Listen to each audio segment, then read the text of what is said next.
ભરૂચમાં સામાજિક કાર્યકર તરીકે છાપ ધરાવનારા અયુબ વલી કાળા અને પુત્ર આજે વિદેશમાં સ્થાયી હોવા છતાં ભરૂચની ચિંતા કરી જરૂરિયાતમંદ લોકોને રમઝાન ઇફતાર કીટ પહોંચાડી માનવતા મહેકાવી રહ્યા છે।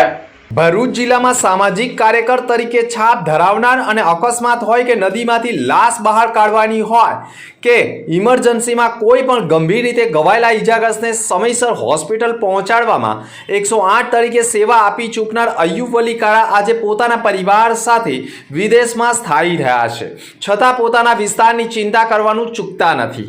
દર પવિત્ર રમઝાન માસમાં પોતાના વિસ્તારમાં જરૂરિયાતમંદ અને સ્લમ વિસ્તારમાં લોકોને રમઝાન ઇફતાર કીટનું વિતરણ કરવાનું ચૂકતા નથી। પિતાની સેવા અને ભરૂચમાં સામાજિક કાર્યકર તરીકેની છાપ ધરાવનાર અયુબ વલી કાળાના પુત્ર મોહસિન વલી કાળાએ પણ પવિત્ર રમઝાન માસમાં પોતાના વિસ્તારમાં મિત્રો થકી લોકોને મદદરૂપ થઈ રહ્યા છે અને જરૂરિયાતમંદ લોકોને રમઝાન ઇફતાર કીટ મિત્રો મારફતે તૈયાર કરી રૂબરૂ ડોર ટુ ડોર ઘર સુધી પહોંચાડી માનવતા મહેકાવી રહ્યા છે।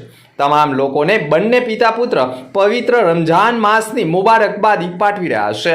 આ વર્ષે રમઝાનના પહેલા દિવસથી જ અમારી ટીમ રમઝાન ઇફતાર કિટ ની પ્રિપેરેશનમાં લાગી ગઈ હતી। પહેલું ડિસ્ટ્રીબ્યુશન રમઝાનના 5મા રોજે અમારી ટીમે કરી દીધું છે। અમારો મેઇન પ્રોજેક્ટ છે કે રમઝાનના આખા મહિનામાં આ ડિસ્ટ્રીબ્યુશન ચાલુ રહે, જે કર ભરૂચના શ્રમ વિસ્તારમાં જે પણ જરૂરિયાતમંદ લોકો છે તેને અમારી ટીમ આ કીટને પહોંચાડશે। બધાથી પહેલા તો હું મારો ભાઈ સરફરાઝ પઠાણ જે ટીમને લીડ કરી રહ્યો છે તેનો હું ઘણો આભાર માનું છું।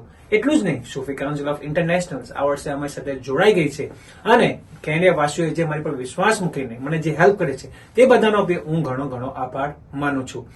એટલું જ નહીં, હું મારા પપ્પાનો બી ઘણો આભાર માનીશ, કેમ કે એમના જે કામો હતા ભરૂચમાં, એમનું જે નામ હતું, એમની જે ઓળખ હતી ભરૂચના સામાજિક કાર્યકર અયુબ વલી કાળા તરીકે એમની જે ઓળખ હતી ને એમના જે સેવાભાવી કામો, જે નાત કે જાત કશું પણ જોયા વગર એ કામો કરતા હતા, આજે એમના કામો જોઈને આજે મને એક એવી તક મળી છે કે હું બી કઈ કરું તો કેનેડામાં રહીને આજે હું કેનેડામાં તો કામ કરું જ છું સેવાભાવી, પણ હું મારા ભરૂચ વાસીઓને પણ આ મારી જે કઈ નાની મોટી સેવા મોકલું છું।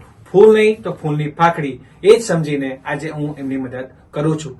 તો આજે બધાનો હું ઘણો આભાર માનું છું કે બધાએ મને જે સાથ સહકાર આપેલો છે તે બધાનો ઘણો આભાર। અસ્સલામુ અલૈકુમ વરહમતુલ્લાહી વબરકાતુહુ।